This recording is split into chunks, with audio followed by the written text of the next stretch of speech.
सर्वप्रथम मी आपल्या शाळेचे मुख्याध्यापक बागल गुरुजींचे खूप खूप आभार मानते की त्यांनी विशेष माता पालकांसाठी हा कार्यक्रम घेतलेला आहे आणि त्यांनी असाच काही कालावधीनंतर सारखे असे कार्यक्रम घ्यावेत. त्यामुळे मी त्यांचे खूपच आभार मानते. आणि आता मॅडमनी आणि सरांनी आणि उरलेले सीमाताईंनी सगळंच बोललेले आहेत.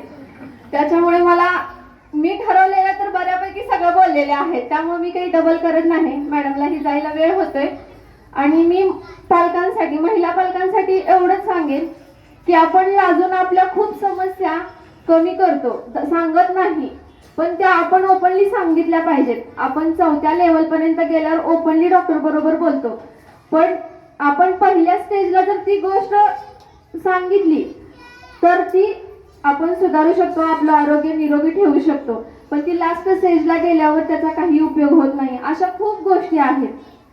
त्यासाठी मी तुम्हाला म्हणत होते की मगाशी तुम्हाला जर काही आपलं मासिक पाळीविषयी असेल किंवा इतर कुठल्या गोष्टी असतील तर तुम्ही ओपनली बोला मॅडम बरोबर, कारण याचं वाढतं प्रमाण आहे. आता आपण बघतो की कॅन्सर सारख्या वाढत्या गोष्टी आहेत.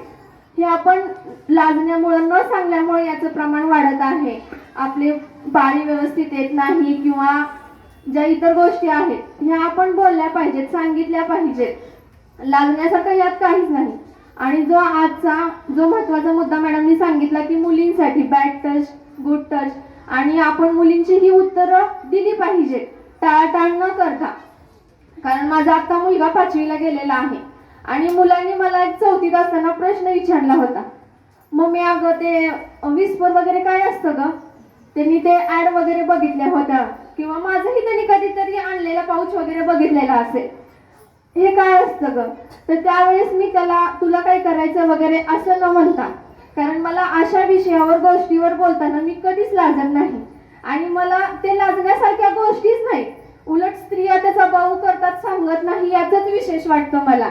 त्या ओपनली सांगितल्या पाहिजेत. तर त्याला मी असं सांगितलं, का रे श्रवण तू असं का विचारतोय मला? तर नाही ग मम्मी असंच विचारलं मला. मग मी त्याला सांगितलं असतात हे बायका मुली वगैरे वापरतात, हे तुला काही उपयोगाचं नाही, तू काय हे असं विचारत जाऊ नको. बरं झालं अगं मम्मी मी तुला विचारलं, नाही तर मी माझ्या मित्रालाच विचारणार होतो, असं तो मला म्हणला. अशा वेळेस अशा गोष्टी असतात की मुलं आपण जर त्यांना ओरडलो तर ते आपल्या जवळ बोलत नाहीत. अशा गोष्टी मुलांबरोबर बोला. मुलींना तर याची खूप गरज आहे, कारण आता आपण बघतो मागच्या 15